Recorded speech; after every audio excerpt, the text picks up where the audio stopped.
जय हिमालय, जय भारत। हिमालय लोग यूट्यूब चैनल में आपका स्वागत है और मैं हूं जर्नलिस्ट डॉक्टर हरीशचंद्र लखेड़ा। इस बार भी 2 अक्टूबर को हर बार की तरह उत्तराखंड के लोग मुजफ्फरनगर कांड के दोषियों को सजा दिलाने की मांग पर धरना देते हैं, आंदोलन करते हैं, मौन व्रत रखते हैं आदि इस तरह के आंदोलन करते रहते हैं। 1994 और तब से लेकर अब लगभग अगले साल ये कहेंगे कि 30 साल हो जाएंगे। लेकिन भारत की अद्भुत न्याय प्रणाली है कि आज तक उन दोषियों को सजा नहीं हो पाई।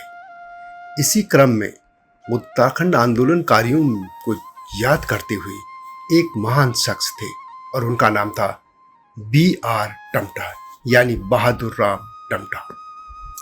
अल्मोड़ा की नागर गांव के मूल निवासी बहादुर राम टमटा भारतीय प्रशासनिक सेवा के अफसर थे, लेकिन इसके अलावा उनकी एक और बड़ी भूमिका थी और वह थी उत्तराखंड आंदोलन में। और उनका एक संगठन भी था जिसका नाम था संयुक्त उत्तराखंड राज्य मोर्चा। इस एपिसोड में टमटा जी को याद करते हुए, उनको श्रद्धांजलि देते हुए अपने श्रद्धा सुमन भेंट करने जा रहा हूं। जब तक मैं विस्तार से आपको बताऊं तब तक आपसे अनुरोध है कि हिमालय सभ्यता पर केंद्रित इस चैनल को सब्सक्राइब अवश्य कर दीजिए। उत्तराखंड के लोगों की एक अद्भुत प्रवृत्ति है। उनके जो स्थापित नायक हैं बस वे उन्हीं को याद करते हैं और लगता है कि बाकी कालखंड में कोई नए नायक हुए ही नहीं हैं।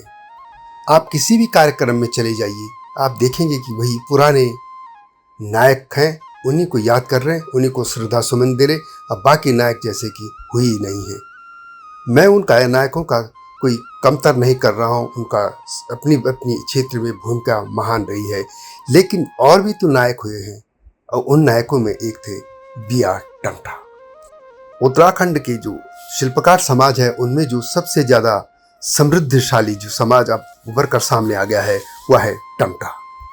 1975 में तत्कालीन प्रधानमंत्री इंदिरा गांधी ने जब देश भर में इमरजेंसी लगाई थी तो दिल्ली में भी उस इमरजेंसी का जो असर हुआ था और उसमें 2 जो अफसर सबसे ज़्यादा चर्चित थे उनमें थे एक DDA के तत्कालीन उपाध्यक्ष जगमोहन और दूसरे थे दिल्ली नगर निगम के आयुक्त यानी कमिश्नर BR टमटा। जगमोहन तो बाद में जम्मू कश्मीर के राज्यपाल भी रहे और केंद्र सरकार में अटल बिहारी वाजपेयी सरकार में मंत्री भी रहे, लेकिन टमटा जी के साथ ऐसा नहीं हो पाया। यह एक ऐसे अफसर थे जिन्होंने बाद में जनता सरकार आने पर जब शाह कमीशन बैठा था तो उसमें उन्होंने साफ कह दिया था कि जो भी आदेश हुए थे वो मेरी तरफ से हुए थे, मेरे स्टाफ ने इसमें कोई उसमें उनकी भागीदारी नहीं है। और इस तरह उन्होंने अपने पूरे स्टाफ को यानी नगर निगम का जो भी स्टाफ था उसको बचा लिया था और सारी जिम्मेदारी अपने ऊपर ले ली थी। यह काम सिर्फ पहाड़ का एक सच्चा सहृदय मनुष्य ही कर सकता है, भले ही वो अफसर बन गया हो या दूसरे पद पे रहा हो। वो सब यही उनकी पहाड़ की जो उनके संस्कार थे, टमटा जी ने वह सत्य अपनाया, वही रास्ता अपनाया और सारी जिम्मेदारी अपने कांधे पर ले ली थी। उन्होंने इंदिरा गांधी का नाम नहीं लिया था। इंडिया टुडे ने भी इनके बारे में लिखा था कि BR टमटा एक स्वाभिमानी व्यक्ति हैं जो आपातकाल के दौरान दिल्ली के नगर निगम आयुक्त थे। उन पर उस दौरान जो भी आरोप लगे थे उसकी सजा के तौर पर उनको अंडमान निकोबार द्वीप समूह भेज दिया गया था, जो कि भारत में रूस के साइबेरिया के समान माना जाता है। टमटा जी ने फिर अंडमान निकोबार जाकर वहाँ बेहतरीन काम भी किया और उसके बाद उन्होंने एक पुस्तक भी लिखी थी जो आज भी आपको इंटरनेट में मिल सकती है। अब बात करते हैं उत्तराखंड आंदोलन में। टमटा जी रिटायर होने के बाद दिल्ली में ही थे और वे उत्तराखंड राज्य बनाने के लिए चिंतित रहते थे और आंदोलन भी करते थे।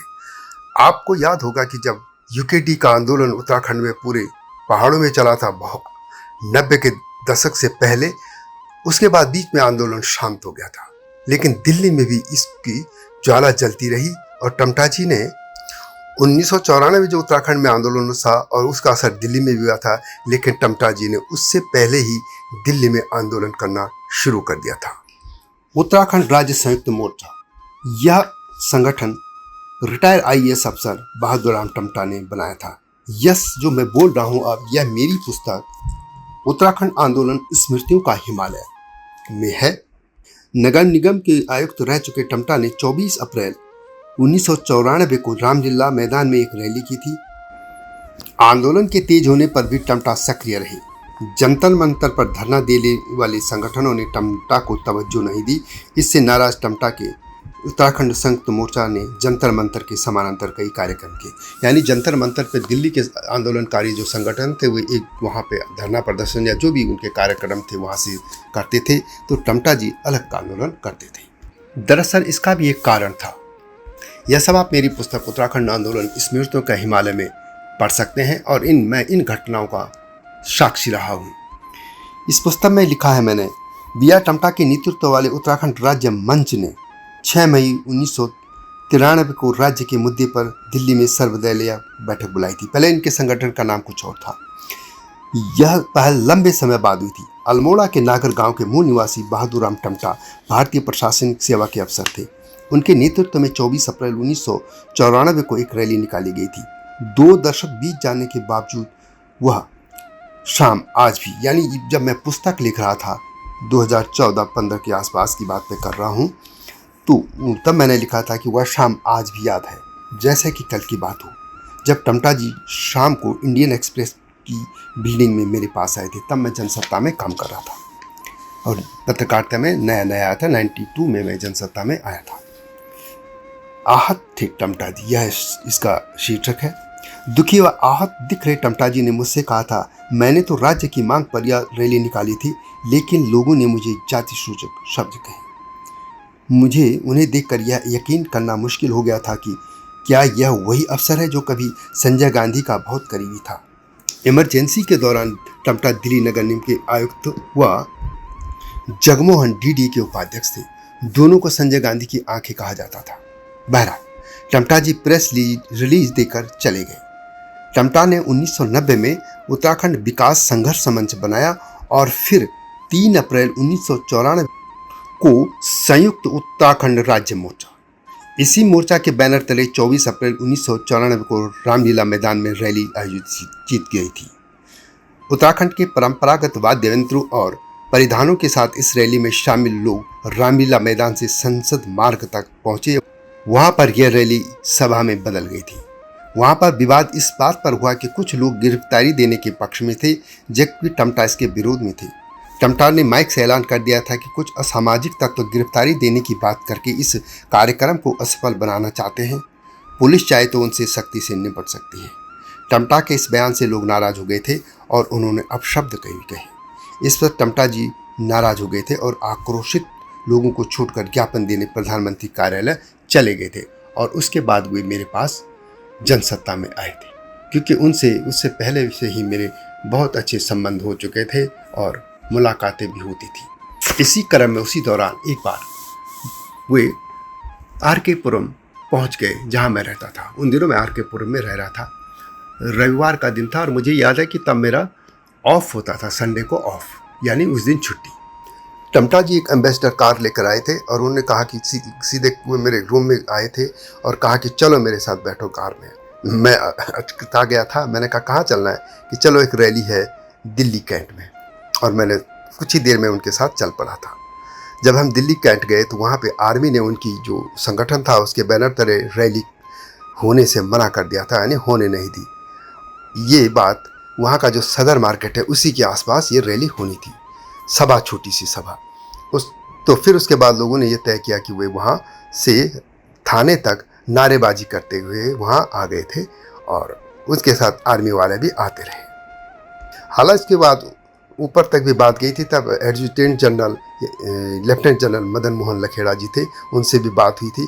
लेकिन चूंकि आर्मी तय कर चुकी थी तो इसलिए बात लोगों ने भी सोचा कि अपना प्रदर्शन तो हो गया, कार्यक्रम हो गया, तो उसके बाद हम उस कार्यक्रम के बाद चले आए थे। एक और बात है, टम्टा जी इतने सरल इंसान थे कि जब हम उस कार में जा रहे थे तो उन्होंने मुझसे पूछा था कि तुम्हें रास्ता है दिल्ली कैंट का? तो चूंकि मैं उसी इलाके में दिल्ली कैंट में चित्रा लाइन्स में लगभग 7-8 महीने रह चुका था, तो वहाँ पे मामा जी रह चुके थे मेरे। तो मैंने कहा कि हाँ मैं रास्ता बताऊँगा। और जब मैंने ड्राइवर को रास्ता बताने शुरू किया तो मैंने कहा इधर ऊपर की तरफ, नीचे की तरफ ऐसे गाड़ी ले चलो। तो टमटा जी ने कहा कि ऐसे नहीं कहते शहरों में, मैदानों में, खास तौर पर मैदानों में लेफ्ट कहते हैं या राइट कहते हैं। और फिर वो इतने सज्जन व्यक्तियों ने खुद ही कहा कि मैं एसडीएम था और मैं भी इसी तरह गाड़ी चलाते हुए ड्राइवर को कहता था, लेकिन बाद में मुझे भी बताया गया कि मैदानों में यानी प्लेन्स में लेफ्ट या राइट कहते हैं। उन्हीं दिनों एक मैगजीन निकाली थी मैंने, वो था हिमनाथ। उसमें टमटा जी ने मेरे सपनों का उत्तराखंड एक आर्टिकल लिखा था और उसमें यह था कि वे कैसा उत्तराखंड चाहते हैं। इस पत्रिका का यह अंक उसी दौरान निकला था जब उत्तराखंड राज्य बन गया था। उन्होंने लिखा था, हम उत्तराखंडियों को गर्व है कि हम सच्चरित्र, ईमानदार व वीरों की संतान हैं। मेरा सपना है कि इस नवगठित राज्य के लोग जाति, धर्म, मैदानी, पर्वतीय आदि तमाम आपसी भेदभाव भुलाकर भ्रष्टाचार से मुक्त, स्वच्छ, पारदर्शी प्रशासन से सर्वांगीण विकास करके शहीदों के सपनों के अनुकूल एक आदर्श राज्य बनाने में सफल होंगे। आज इस राज्य को बने 2 दशक से ज़्यादा का समय हो चुका है। टमटा जी ने जो सपना देखा था, क्या वह सच हुआ है? आज यह हमें सोचना ही होगा। 2 अक्टूबर को हर साल यह आंदोलन में अत्याचार हुए थे, मुजफ्फरनगर कांड वगैरह, इसके बारे में जब विरोध प्रदर्शन हर लंबे समय से हो रहे हैं, इस मौके पर टमटा जी को याद करना बहुत आवश्यक है। हमें अपने उन महान महापुरुषों को नहीं भूलना चाहिए। हमें अपने नायकों की श्रेणी में इन सभी को शामिल करना होगा। भले ही बाद में लोग किसी भी पॉलिटिकल विचारधारा के अनुसार किसी पार्टी में गए हों, लेकिन उत्तराखंड राज्य के लिए उन्होंने जो कुछ भी किया उसको हमें भूलना नहीं चाहिए, क्योंकि ये पूरा समाज उनका ऋणी है। तो यह वीडियो कैसे लगी कमेंट में से लेकर, और टमटा जी को लेकर यदि आपके पास और भी जानकारी है तो शेयर अवश्य कीजिएगा। नए मुद्दे के साथ या नए महानायकों के साथ आपके सामने आऊँगा। वीडियो पसंद आए तो इसको शेयर भी कीजिएगा, लाइक भी कीजिएगा और चैनल को सब्सक्राइब करना न भूलना। अगली वीडियो की प्रतीक्षा कीजिए। तब तक जय हिमालय, जय भारत। हिमालय पे पेड़ हो तो गीत गाएंगी नदियाँ, गीत गाएंगी नदियाँ। पेड़ों पे चिड़िया है तो गीत गाएंगी नदियाँ, पेड़ों पे चिड़िया है तो गीत गाएंगी नदियाँ। माँ की लोरी जैसे होते हैं नदियों के गीत।